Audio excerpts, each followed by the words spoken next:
invisible yung mga success. Kapag magaling tayo sa disaster risk reduction, it can get invisible. Okay, so can I ask a show of hands kung narinig niyo na yung Hurricane Katrina? Okay. Almost everyone raises their hands. Yeah. How about Typhoon Haiyan? Of course. How about Cyclone Fanny? So usually in a crowd, I tried this in a crowd of like 200 people. Tatlo lang yung nag-raise ng hands, katrabaho ko pa. so, I mean, that's expected kasi Cyclone Fanny, ito yung largest cyclone that made landfall sa India in recent history. Okay, so despite affecting like a heavy populated area sa India, konti lang yung fatalities, siguro. I mean, it's still fatalities, but it's still like around 80. Yeah. And that's kind of small considering it's a very populated area. So, nangyari yun kasi merong well-executed evacuation effort na ginawa yung government. Sobrang ready sila. Okay? Wow. And because it was so successful, it didn't make any news. I think few articles lang. So, no one really knows about it.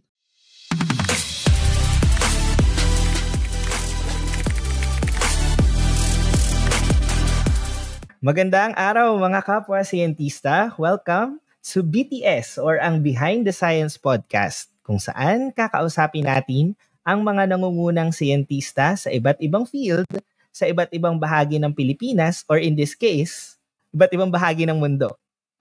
So this podcast is co-presented by the UP Resilience Institute. So for today, we are very privileged to have our guest. She is a postdoctoral research fellow at the Asian School of the Environment and the Disaster Analytics for Society Lab at Nanyang Technological University, Singapore. She obtained her PhD from NTU and has conducted research on time-dependent disaster risk modeling and quantification of risk reduction benefits. Her work led to the creation of the Averted Disaster Award, which is supported by the Understanding Risk Community and the World Bank. She holds a bachelor's and master's degree in civil and geotechnical engineering. Okay, so without any further ado, let's all welcome Dr. Maricar Rabonza. Hello, Miss Maricar. Welcome to our podcast. Hello, Keith. Thank you for having me. Thank you sa invitation. Ayan, so you're currently at Singapore po right now, no? Yes, nasa Singapore ako. Mainit. It's either mainit or sobrang umuulan. Which I guess sa Pinas din. Yeah, ganun din dito. So, before we start with the hard-hitting science questions, balikan lang natin yung kabataan natin. Kabataan talaga natin. So, in our segment called The Young and Curious You. So, when you were younger, kailan mo na-realize that you would want to work in the science and engineering sector? It didn't really occur to me nung bata pa ako. Kasi noon, mahilig lang ako mag-drawing as a kid. Gusto ko lang maging architect or maybe artist, ganyan. So, pero nung undergrad, hindi ako napunta sa science, napunta ako sa engineering. So, yung undergraduate ko is civil engineering sa UP, and I really, really enjoyed that kasi very wide yung applications. May construction, may earthquake engineering, hydraulic, environment, ganyan. However, nung last year of undergraduate degree ko, my internship, di ba, usa sa UPN. So, that's when I realized na, oh no, hindi ako, parang working in a structural design firm, yung very engineering company, it's not for me pala. So, parang wala doon yung heart ko. So, I felt like I wanted something more applied. And what started my academic journey in science and in research was my first job sa Project NOAA back in 2013. Yeah, I think around a month after ko graduate, nag-start na ako agad doon kasi I was like, Oh, so fun. Like 70% ng work ng colleagues ko, geologists, or maybe Ah, 90%. Sanig ah, to. So, it was super fun. Like, sobrang talented, sobrang amazing ng team namin doon. And I was assigned to the hazards team. mm, Um, so, na-assign ako, kasi I like modeling, like computer modeling in ah, general. Kahit ano pa ah, yan, programming. So, sinassign ako sa landslide susceptibility, mm, modeling landslide susceptibility.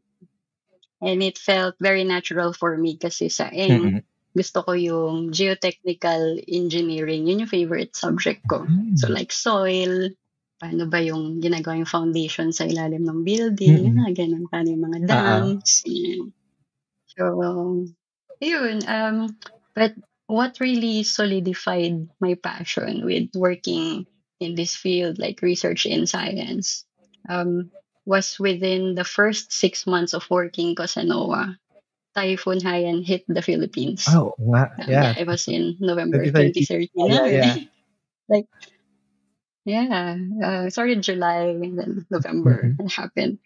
So, as a very young, well, I barely know anything what to do in my life mm, that time. So in my perspective that time, suddenly, yung mga numbers na nasa computer ng mga colleagues ko at nasa computer ko, suddenly it translated to someone's life. mm, Like yung mga data pala na yan, like it could be someone losing their house from a flood, mm, could be someone's child who had not been able to be sent to school or because like these things are not just data, these are people. mm, So from then on, ayun, I really wanted to find ways on how to harness yung engineering background ko, yung passion ko sa modeling, computer mm. modeling, to make our communities more resilient. Yun ang origin story ko. Grabe ang bigat nung ano, I can imagine yung thought process mo at that time na parang, oh, okay, this is also fun. You're playing with numbers and then models and then boom, it suddenly hit you na it's someone's life. No, ang bigat isipin. And yeah, you're actually Project Noah. I use Project Noah to parang to check saan ba maganda or when parang out of curiosity lang, chine-check ko kung alin yung mga flood prone areas, ganyan. Yung pag wala akong magawa. Pero yeah, it really is a very important tool lalo na ngayon and to be part nung nagsisimula yung Project Noah and when it was I really am very I want to thank you personally for being a part of all that. I think it saves lives right now. So it serves its purpose. Thank you. It's very nice of you to say. Ayun. I'm happy that like it's very impactful to a lot of people. Dati nga, I mean, well, yung main uses ko ng NOAA website, like, pag pangarap ko bumili ng bahay, dapat wala dito sa bahay, yung mga red, Oo. yung mga ganyan. So, like for medyo privileged perspective yun. Pero Mm-mm. syempre kapag kung talaga nandun na yung bahay mo sa red, it's a whole other story. Mm-mm. The perspective changes and shifts into survival. Parang yun yung naging gateway point mo into doing more disaster analytics and disaster risk modeling, no? So right now, dyan sa NTU, ano basically yung ginagawa mo as a research fellow? So as a research fellow, ang field ko is on modeling risk. Mm-mm. So risk modeling and nagka-calculate kami ng impacts. Mm. So yung work talaga namin yun is like we're really pushing forward this idea of risk as not just focus on hazards, Mm. but it's a combination of three things. So hazard, exposure, and vulnerability. And I think very important yung message na yun ngayon kasi with the forefront of climate risk, kanya Yes. nag-worry tayo sa climate change, ganyan. When we hear about the word risk, it's almost often like people always think that, oh, consequence yung mga Mm-mm. typhoon, earthquake, or typhoons, ganyan. It's always about a hazard. Mm-mm. But actually, you need all three. Say, And when you consider that it's all through exposure and vulnerability, it can be empowering Mm. kasi wala na tayong magagawa sa hazards. Hindi mo masa-stop yung Yeah. typhoon from going near the Philippines. Mm. Hindi mo mapipigilan yung earthquake, dadating lang yan. Mm. But we can do something with where we decide to set up our communities. So yun yung exposure. Mm. We can decide on vulnerability, how resilient yung mga bahay natin. Do we invest on flood protection kapag alam natin flood prone yung areas na yan? So, yung work namin, yun talaga yung foundation. So, Mm. tinitignan namin, how are we currently doing these things? Meron ba tayong bagong tools na magagawa Mm. for supporting decisions for the long term? Kasi ang hirap mag-decide kapag yung all this uncertainty, Mm. especially pag predictive modeling to the future, ang Yeah, hirap yan, di ba? So, we try to like take all the nice computers that we Mm. have, then put all the best brains in analytics. How do we do this the best? Oo. How do we best support decision making for long Oo. terms? So yeah, in a gist, parang yun yung work namin. Oh, interesting. And tsaka in terms of modeling, yun nga, yung sinabi mo, predictive modeling. I think I heard this from someone, I'm not sure who, pero I think ang sabi Mhm. niya is, no matter how good your tools are to create your models, hindi siya perfect in terms of predicting what will happen to a certain community. So parang it will be applicable up to a certain percentage or extent, pero it's not 100% gonna be the same as your model. Exactly. Ayun. I think it correlates with what you said naman, that within the with the three factors that it works in, it interplays. Kumbaga. Yeah, exactly. So actually, nung nag-PhD ako dito sa NTU, nag-assist ako with a data science Mm. class. So at the first day of class, ang sinasabi namin sa students in like bold letters in a PowerPoint slide, all models are wrong. They're just like a representation of reality. Mm. But of course, with all analysis, especially pag risk analysis ang pinag-uusapan, it really requires scrutiny, Mm. transparency. Like, saan mo ba kinuha yung data mo? Mm. If it's the best data that you can get at the moment, which is typically the case, diba? Then just be transparent and thoughtful about it, na i-communicate mo Mm. siya. Diba? So, I guess like those thoughtful mindsets in modeling, even if uncertain, we can make decisions around that as long as like transparent tayo. Yeah. And yeah, I agree. Transparency talaga minsan yung nagiging turning point kung paano i-accept or tawag dito, ipaprocess nung people or nung mga tao yung data na nakuha mo. So that's really I really commend you for taking on that type of job, kasi hindi siya madali, but I think it's really fulfilling once na apply yung mga data nyo in models into different laws or bills like from the Congress. So ayan, since eto na rin naman yung pinag-uusapan natin, let's segue na into talking about your paper, which was published in Mm. 2022 sa Frontiers on Earth Science. This is titled Learning from Success, Not Catastrophe, Using Counterfactual Analysis to Highlight Successful Disaster Risk Reduction Interventions. So, Miss Maricar, explain your paper in one sentence.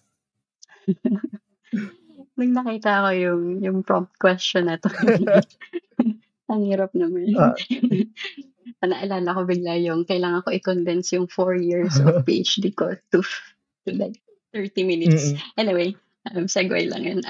In one sentence, this paper, we proposed a framework Mm. to highlight the success of risk reduction programs that otherwise may go unnoticed, Mm-mm. or like at least in this paper, we call them might be invisible. So that's the one sense. I can Ah. elaborate, like, bakit invisible? Oh, Bakit, sige, sige, sige. ano ba tong risk reduction programs na to? Okay, so let's start muna with para medyo digestible. Kasi ako, this field of disaster risk reduction is very new to me. So, curious lang ako, parang pasulpot-sulpot lang. So, break up natin. So, ano muna yung disaster risk reduction and why do we need to reduce it? Hmm. So, disaster risk reduction. So, a lot of the activities related sa disaster risk reduction, nangyayari siya before the disaster. Mhm. Okay? So, iba kasi yung disaster response, yun yung after, di Oh, ba? okay. So, usually, yung disaster risk reduction, interchangeable siya with like mitigation, ganyan. Mm. It's the things that we do to help absorb the potential impacts na mangyayari kapag meron ng hazard consequence or damage na ina-expect natin. So for example, ng mga disaster risk reduction, kapag nagpe-prepare tayo for earthquakes, yung mga earthquake Mm-mm. drills to like for capacity building, kaya natin i-strengthen yung buildings natin, lagyan natin ng mga additional reinforcements as suggested by engineers, ganyan. Kapag flooding naman, pwedeng, like it can be, in terms of different time frames, pwedeng evacuation Mm. right before right before a certain alert. Mm-mm. Yan. Pwede ring elevate yung houses. So, para mas resilient sila sa flood. So, all of these activities, like napakadaming examples niyan, these are all efforts to reduce potential damage from disaster events. So when we say that a disaster risk reduction activity is successful, it means that absolute zero ba yung like yung effect ng disaster, or may certain threshold percentage na okay kapag ganitong 10% or 15 masasabi natin na successful yung ginawa nating risk reduction management. That's a good Ah. question kasi bawat community, iba yung threshold nila. Mm-mm. So, I of course, zero lives lost. Mm-mm. Yun talaga yung important. Pero marami tayong metrics na tinitignan din. Kunyari, paano na-disrupt yung buhay nila? Mm. Or ano ba yung downtime? Kunyari, kapag may business ka sa first floor ng building mo, ilang araw ka ba hindi mo napagana yung business mo? So, bawat community, bawat stakeholder, iba yung threshold nila. So, important talaga na kapag nagpa-plan ka ng risk reduction programs, nakikipag-communicate ka on the ground, Mm. hindi lang computer Oo. models. It's a whole kind of system to design success. And itong framework na nagawa ninyo sa paper ninyo, this was patterned at a single area lang ba or multiple areas ito? So, yung sa paper, framework siya na pwede siyang kahit anong mitigation program, kahit Oh. saang study area. Pero syempre dahil technical paper Yeah. to, kailangan namin may case study Yeah. sa isang area. You might know how it Yeah. goes, of course. But yeah, so yung case study namin is Nepal Nepal. because we have the data for that. And actually yun nga nabasa ko, Nepal, this was anong disaster to exactly? Parang So no 2015. yeah, yun. This was the earthquake, 'di ba? Yeah. This was the big earthquake in 2015. I think magnitude 7.2, if I remember correctly. It's like super strong. Yeah, and the data that you gathered, ano-ano yung mga metrics na tinignan nyo right after, or right after siguro? Kasi yun, hindi naman natin natignan yung before. So yung right after na tayo nakakuha ng data. So ano yung mga metrics na tinignan nyo doon? Yeah, so okay, siguro maganda siguro merong parang background. Sige. Research question bago ko masagot 'yan. Okay. Siguro i-share ko muna ano ba yung question na sinasagot namin? Bakit yun yung metrics na tinignan namin. So, siguro in simple ways, kaya namin ginawa 'to, like looking at analysis to learn from success. Kasi sa careers natin sa disaster risk reduction, kapag if we do our jobs really good, really correctly, no one knows about it. Kasi no one notices the absence of something. Yeah. Like mga journalists hindi ma-excite with a flood na wala namang na-damage na anything, walang naapektuhan. Life goes on. So, metaphorically speaking, like after all those years of working in disasters, it can be depressing. I mean, but it's good and it can be depressing kasi most of the work is focused on the glass being half empty. Focus sa catastrophe, sa failure, sa vulnerability. Doon sa earthquake sa Nepal, ang laking earthquake nun, di ba? Most of the news is the damaged houses, which are, of course, devastating. But rarely anyone focuses on the part or the actions that actually works. And sometimes hidden yun behind all of these negative stories that comes first. So, yun yung parang idea nung paper namin. And we do believe na that's a problem that no one knows about those good actions done, like amidst all this catastrophe. Kasi sayang, di ba? Kasi it robs us this opportunity to learn from these successes. I mean, it could be shared, it could be replicated, could be scaled, maybe applied to other countries as well that might need them also. So, and important yun kasi we need to be making a lot of decisions for long term. And on in terms of decision making, ang hirap mag-incentivize na gumawa ng good decisions kapag decision maker ka. Kasi alam mo na kapag effective yung ginawa mo, most likely wala namang makakaalam yan. And it doesn't provide political capital to some of these decision makers. Diba? So, yung aim ko dito sa paper, I hope that it makes someone pause and acknowledge na merong actions that deserves celebrating and deserves some credit. Right? So, like, how do we do that? So, what we did here is we focused on this program in Nepal. So, specifically, yung 2015 earthquake. Ang last ng earthquake. And then, yung mga schools, before that earthquake happened, since 1990s, nagpe-prepare na sila. The government implemented this retrofitting program. So, parang nilagyan nila ng extra support yung structures ng mga schools para mas resilient sila.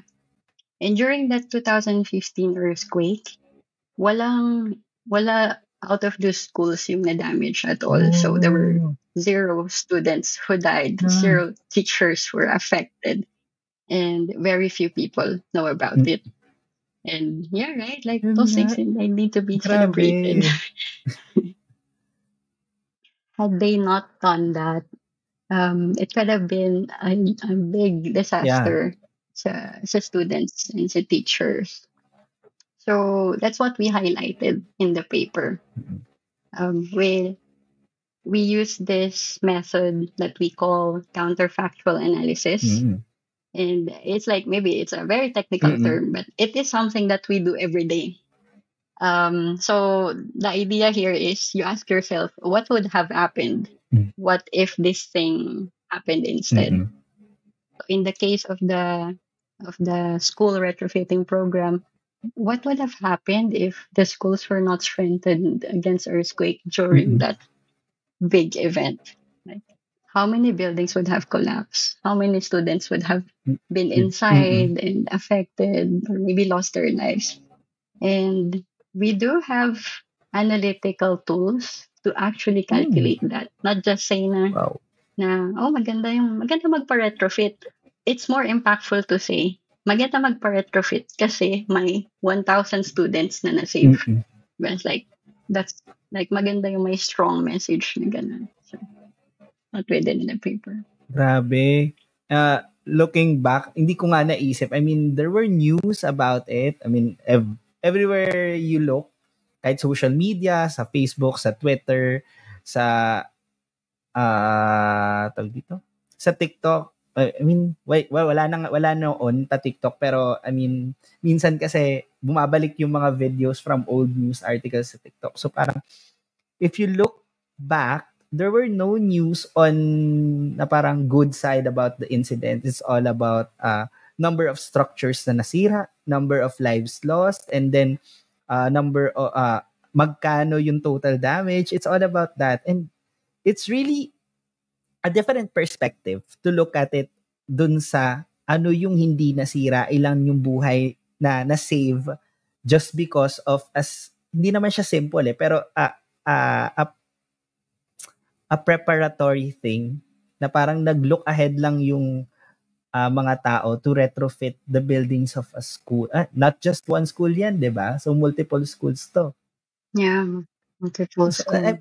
That's really a great perspective na pwede ring i-report sana to, actually yun nga maganda yung sinabi mo na na parang maganda magpa-retrofit kasi ganitong dami ng bata yung na-save during the earthquake. And okay, mag-change na ako ng perspective from now on. Parang ganun ko na siya titignan. Maganda siyang idea na parang you don't focus on the bad, you focus on the good things and then apply it to another area. Yeah. So nice. And I do believe marami itong practical, like mapapa-reflect ka din sa life mo kasi hindi lang siya on this.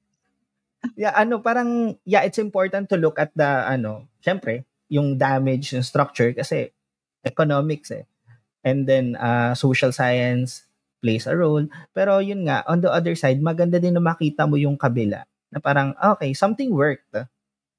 And then something positive happened with regards, in connection to the negative thing that happened here. Ayun. Lang, para ako nagka-enlightenment moment. Mag-add lang din ako konti sa message sa paper. Actually, yung pinag-usapan natin ngayon is like looking into the past earthquake, diba? It's like, ang ganda ng program na in the past. The other part of the paper is looking into the future rather than the past. Kasi yung program na yun, even though it's so successful, hindi na retrofit ng government 100% yung schools all throughout Nepal. Most of it is in the capital sa Kathmandu, but not everything. So, dun sa analysis namin, kinontinue namin kasi ongoing pa din yung program na yun para gawin nila sa lahat ng schools. So, we asked, what if, okay, let's say tinuloy nila to up to the year 2050 hanggang matapos nila lahat. Anong magiging effect nun sa earthquake resilience ng Nepal? Yeah. So, dun sa paper, like, nag-imagine kami, okay, lahat ng possible ng 100,000 earthquakes na pwedeng mangyari sa Nepal considering all the fault lines, all the everything, and earthquake parameters. So, at least masasabi namin na, kanyari, pag mangyari yung 100-year return period na earthquake, ito yung magpe-prepare. Ito yung potential number of fatalities sa Nepal. Pero kung itutuloy nila tong program na to, which is already super amazing, mababawasan yan by this percent. I think yung mga messages na yun, like super strong. Yeah, and siya, conclusive siya, but in a way that you have data to back it up. Na parang, hindi, siya, parang, strong statement, parang on a regular person's ear, anong basis mo niyan? Parang ang bigat naman ang statement mo na yan. Saan galing yan? And you have data to back it up. And that's what's amazing about the work that you were doing na parang tinetest nyo lahat ng possible scenarios And amazing lang. Although I know it's tedious work. Matagal siya. And nakakapagod. Yeah. Although, I mean, it can sound tedious. It can sound tedious, like yung analysis, ganyan. Pero syempre kasi kailangan ko magpa-impress kasi PhD project ko yun. So, but yung idea na to, sinishare din namin siya to other people as well. Kasi it can be as simple as just the imagining exercise of what would have happened Mm-mm. kapag hindi mo to ginawa. Itong small thing na to, could be small, could be a big program. But you can imagine all these impacts. I mean, at least for this study, we're quite lucky kasi numerical yung data namin. But what if you're dealing with social impacts that are kind of hard to quantify? What if you're talking about like socio-economic like data? I mean, beyond the Oo. expertise ko na yun, of course. But it's still, there's still some good efforts in those types of disaster risk reduction that should be celebrated then. Yeah, and yun nga, I agree with Hindi lang puro ano siya, complex kasi talaga when it comes to these types disasters in general. Meron ka talaga kasing social science factor na hindi mo siya maka-quantify. And yun, hindi ko rin alam kung paano yun. pareho tayo. Pero when you were doing this project, the Nepal earthquake lang ba yung choice mo na data to look into, or were you eyeing another disaster or another place? Good question. Kasi actually, this is just one of the papers na sinulat namin around this topic. Meron pa kami isang sinulat na yun, mas maraming examples yun. Oh. So, may isa kaming case study doon. About naman siya sa cyclone sa India. Oh. Okay. Hindi siya well-known. Actually nga, I don't know kung game ka. Magpapalittle game ako sa'yo. So, kasi usually ginagawa ko to sa conferences like 100 people, maganda. So, may natanong akong 3 questions. Kasi ang message ko, invisible yung mga success. Kapag magaling tayo sa disaster risk reduction, can get invisible. Okay, so can I ask a show of hands kung narinig nyo na yung Hurricane Katrina? Yeah. Okay. Almost everyone raises their hands. Yeah. How about Typhoon Haiyan? Of course. How about Cyclone Fanny? Okay, so usually in a crowd, I tried this in a crowd of like 200 people. Tatlo lang yung nag-raise ng hands, katrabaho ko pa. So, I mean, that's expected kasi Cyclone Fanny, ito yung largest cyclone that made landfall sa India in recent history. Okay, so, despite affecting like a heavy populated area sa India, konti lang yung fatalities. Siguro, I mean, it's still fatalities, but it's still like around 80. Yeah. And that's kind of small considering it's a very populated area. So, nangyari yun kasi merong well-executed evacuation effort na ginawa yung government. Sobrang ready sila. Okay? Wow. And because it was so successful, it didn't make any news. I think few articles lang. So, no one really knows about it. Grabe. And I'm sure in the Philippines, there are other examples like that. So, this is one of the situations we identified na success can be made invisible kapag walang nangyayari. And yun yung other paper namin. Maraming examples kami nilagay doon. And this is one of those examples. Wow. Ang galing. Ina-absorb ko yung Anong city pala to? If sa eastern part siya eh. I forgot exactly. That's Cyclone Fanny, no? Fanny, F-A N-I? Phylline. Yung international name niya is Phylline. F-P-H-A-I-L-I-N. Odisha. Oh! Okay, nakita ko na siya. Laki nga niya. Diba? Scary. At medyo comparable ang kanyang lakas with Haiyan. Medyo malapit. Pero not exactly, pero parang medyo malapit siya. Nasa 200s eh. Yeah, to think na 89 lang. 80 plus, yun, ganun. Yung casualty, it's it's amazing na they really did a good job doon. And yun nga, medyo sad na hindi siya na recognize. Pero ayun, I mean, ganun naman talaga siguro yung journalism. I mean, sorry sa mga journalist friends ko. Para pag disaster kasi medyo sensationalized yung ating way of report. I agree. Yeah. Back to emotion, Oo. kumbaga. Which is good up to a certain point. Pero kasi there are people, I mean, may mga tao akong kilala na kapag sobrang depressing ng news and naapektuhan sila, Mm. mataas yung empathy nila towards situation. So parang yun nga, siguro if ma-report din yung ganong good side, I mean, ang daming impact. Ang daming nakikita ang possible impacts on people if ma-report din siya. And yun, important nga. Important din talaga siya.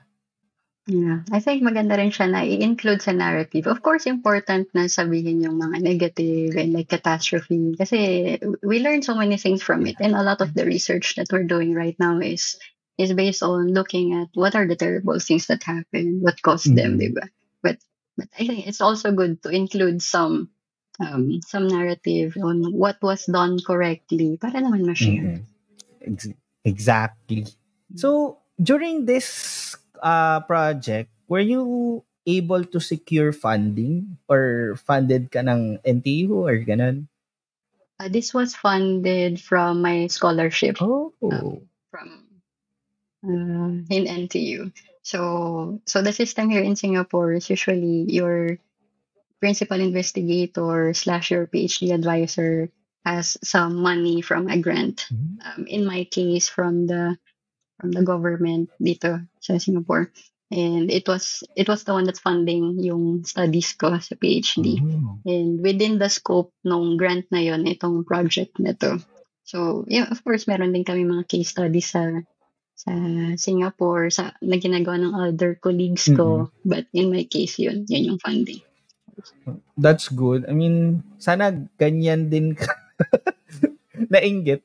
I mean, meron naman tayong government mandated funding agencies dito when it comes to research. Pero is the paperwork there, I mean, marami ba?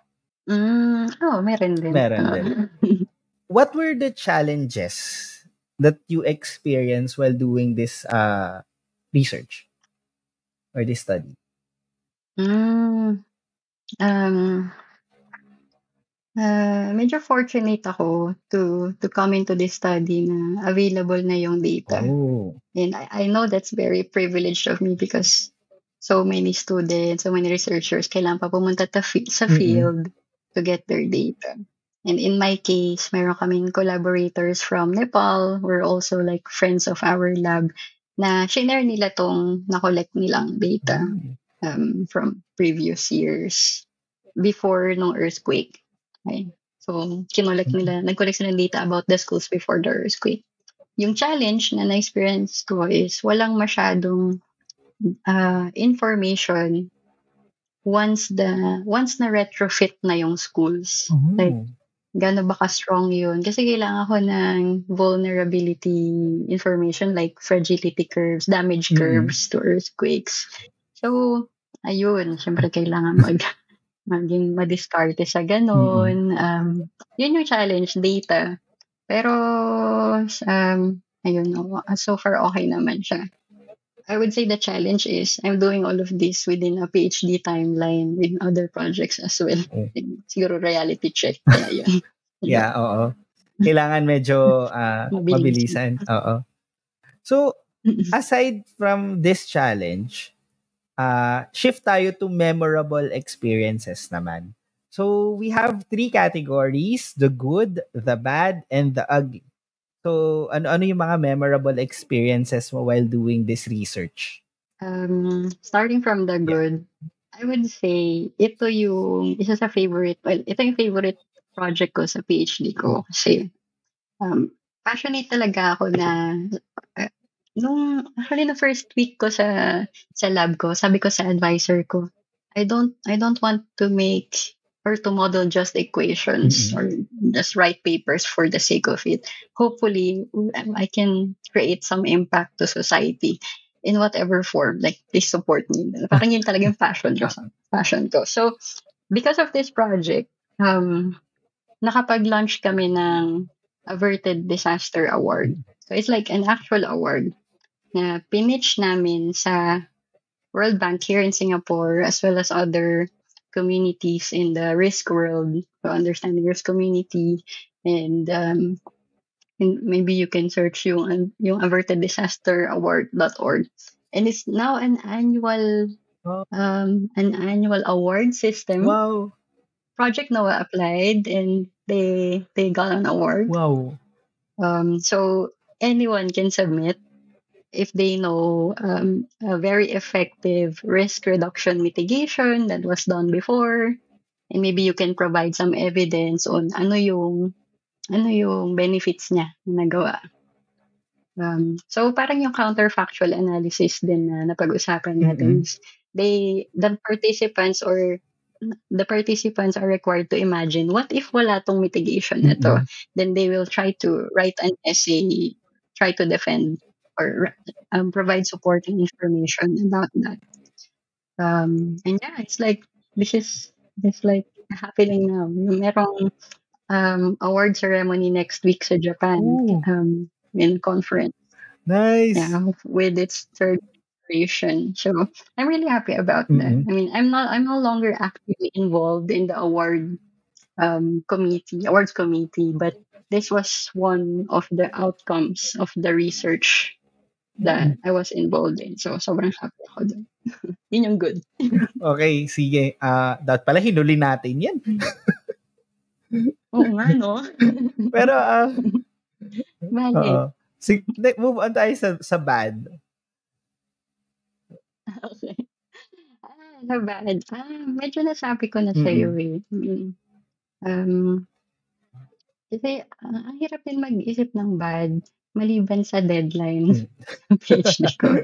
I'm like helping out to form this award, Mm-mm. trying to finish my PhD, trying to write these papers, and I guess reality check, syempre trying to have a life too. Mm-mm. So, yun lang siguro yung ugly part nito. But I would say I'm very fortunate, I'm very happy na nagkaroon ako ng chance to collaborate, not just with people within my field. Mm-mm. Meron kami mga colleagues na social scientists, mga collaborators sa Nepal, na like they have this expertise beyond me, and I get to talk to them and I get to chat with them. Ano bang tingin niyo dito sa Oo. research ko? So that was very fruitful. I mean, I would cherish those mentorship from them. Yeah, and I guess all that hard work and siguro yung pangangarag with everything happening during your PhD. I mean, in the end, Accurate word. pangarag. Nangangarag. Pero parang it's all worth it in the end. Kaya, I think, yeah, siguro if there are students listening, push nyo lang yan kung nahirapan kayo ngayon. Everything will eventually fall into place. Example natin si Miss Maricar. Mga pinagdaanan. Yes, yes. And I mean, happy ako to like chat with anyone like encountering or having these struggles. Kasi syempre pag pinagdaanan mo yung exactly those experiences, mas empathic ka, mas maybe meron kang knowledge to share on how to better overcome those. Mm-mm. And connecting it to your work sa disaster risk, 'di ba? Parang it humbles you kasi minsan hindi natin na-check yung sarili natin na parang okay, we're talking from a privileged standpoint. And then knowing about these things, okay, it humbles you and makes you parang reflect and then apply that reflection into something more fruitful, productive, and that would help the community. I agree. Isa yan sa mga best lessons na nalaman ko nakuha ko from this past few years of research. It's best to be reflective Yes. and be mindful of anything that you do. I mean, sometimes it's just research, pero may impact yung mga ginagawa natin. Ayan. So, Ayun. so speaking of impact, at what point did you realize na yung paper ninyo is enough na to create an impact on the disaster risk world or community? I think I thought na siguro yung I talked about two parts yung paper, Mm-mm. di ba? So looking at the Classic. past and looking at the future. The first version of this paper, it focuses only dun sa looking at the past Mm-mm. event, and how amazing and effective yung retrofitting program sa schools. At that point, I already felt like, okay na to, Mm-mm. submit na natin to. Tapos, sinubmit ko. Oo. Tapos, minor revision na actually major revision nung ginagawa ko na Oo. siya. So, um, doon ko lang actually na-realize na mas maganda rin pala talaga na dagdagan ng future perspective Mm-mm. yung paper na to. And ayun, I guess late ko na-realize, multiple points ko na-realize na ready na to, ganyan, medyo maaga ako gusto ko i-submit eh. Parang pressured na Ayun, rin eh. that's a funny story of it. Pressured na rin kasi sa Oo. PhD. Matapos. Oo. True. Pero, ayun, minsan talaga kailangan nating harangin ni reviewer number 2. Yes. Yeah. Yes. Pero ayun, my favorite part of that review process is, after nilang ni-review, tas after kong i-revise, of course, nag-send ako ng thank you email sa kanila. And sabi rin ng ibang colleagues, sa reviewers ko, Mm-mm. reviewer 1 Oo. and 2, kahit medyo, no matter what they said, sabi rin ng colleagues ko, bihira rin gumagawa nun. Sinasabi ko, super appreciate ko Ah. na inputs niyo sa akin. Tapos na-touch sila, tuwa sila na nag-reach out ako. Kasi, again, kahit minsan harsh yung mga reviewers, they still took time. Mm-mm. They still spent brain energy to read my work. So, sobrang appreciate ko. Parang naman constructive for your own good naman. Hopefully, I mean, hindi natin masabi for every reviewer out there kasi may mga horror stories ang ating colleagues. But yeah, I mean, I agree. it's nice to be appreciative and grateful. So, with this research, ano yung plans mo moving forward?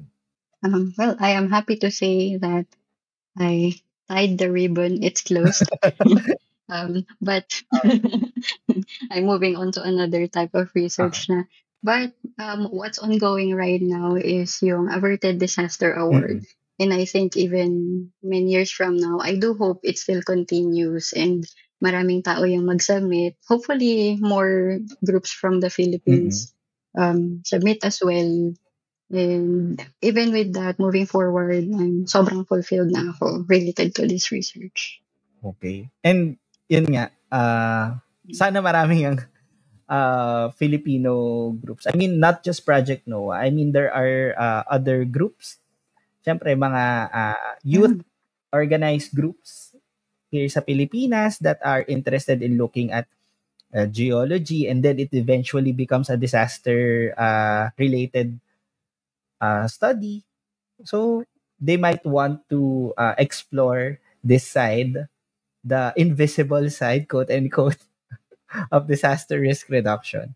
So before we let you go, Miss Maricar, what would be your advice to aspiring researchers? Mayroon akong three-point advice. Okay. Siguro yung una, sobrang helpful din ito for me personally. Una is build yourself like a board of advisors or mentors. Kasi, for me, I do believe na yung self-made individual, hindi totoo yun. And I know that success is built on hard work. Mm-mm. But along the way, at some point, merong someone who gave us advice, who gave us support, and mentorship na we received or even we seeked out. So, tong board of supporters na to, it can be formal, it can be your teachers, it can also be informal. Pwedeng colleagues mo, kahit kasing edad mo, pwede. Mas bata pa sa'yo, pwede. And these people, um, I would say this in academic setting could be for industry as well or practice. They can give you letters of recommendations or provide technical or non-technical advice where wala kang experience, supporters in times of stress, or even sounding boards kapag sa mga ideas mo na hindi ka pa sure. And it doesn't have to be solely academic. And ako, fortunate ako kasi um, may mga university professors, friends na nasa industry or private practice na, and they're very diverse, women, men, elderly, and young. They know na mentors ko sila kasi I ask them to. And I think that's Yeah. important. Like, you should tell Uh, them. And I make an effort to at least um, make an appointment kahit at least one time a mm-mm. year. Lalo kung sobrang busy nila. Kumusta na? May ganito ako. So, I think, ano yun, sobrang helpful yun. Um, as a person, as a researcher.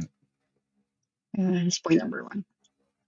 Point number two ko na advice, it's good to be intentional in your career and also your life.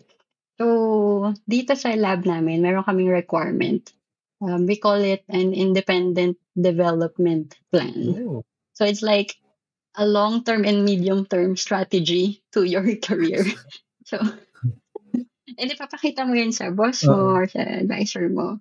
So, it's like, kunyari, anong plan mo for the next month? Anong plan mo for the next year? For the next 5 years?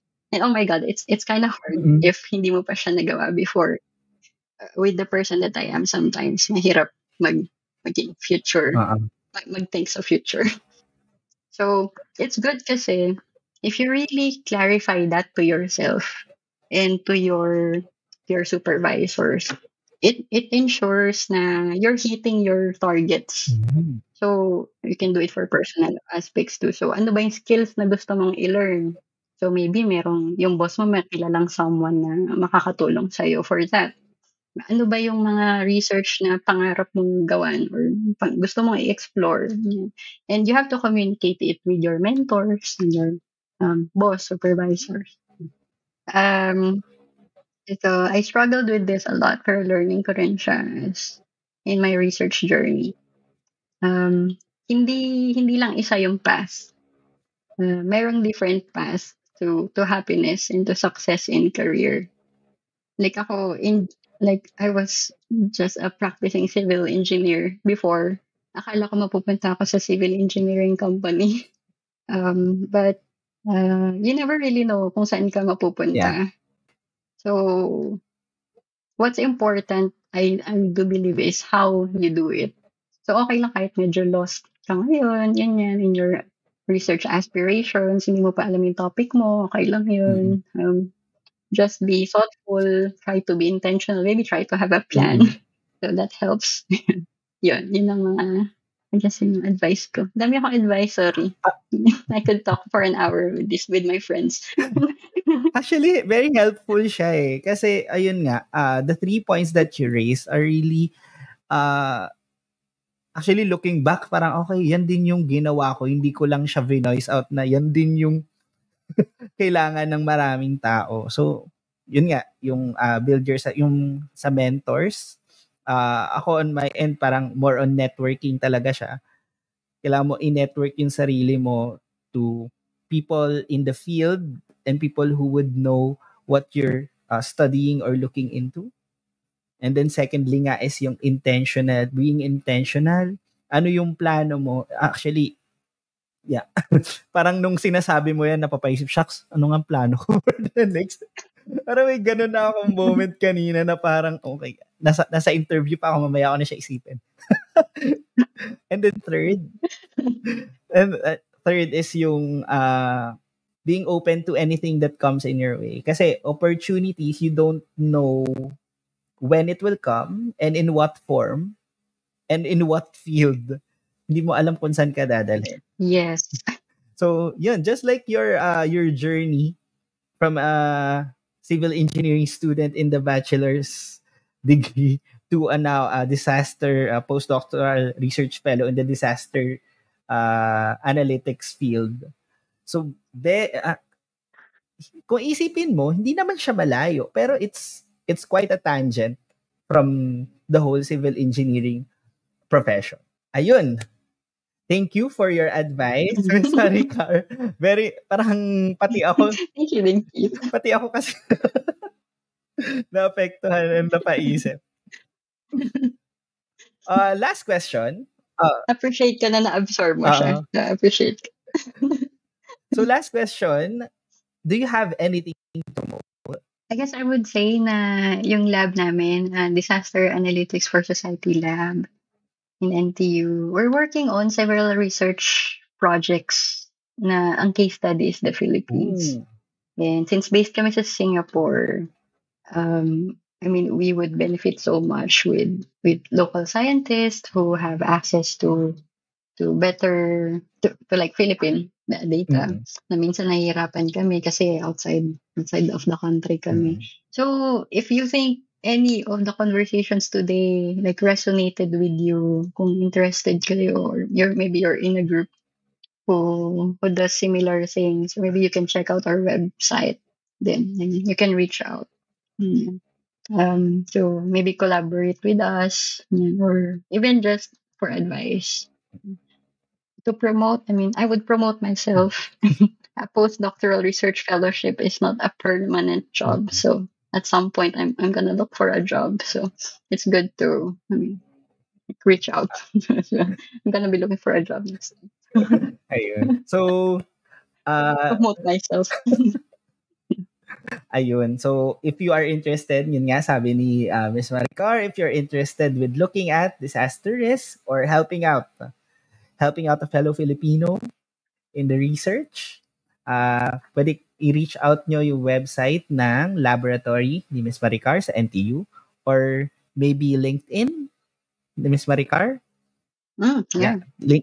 Very professional. Just search for my name. Professional to LinkedIn. Anyway, it was really nice having a chat with you, Miss Maricar. I really enjoyed our conversation. And thank you. Likewise. Thank you very much for agreeing for this podcast episode. Of course. Thank you for your time then. All the best. Yun. So for our listeners, till the next episode. Bye everyone.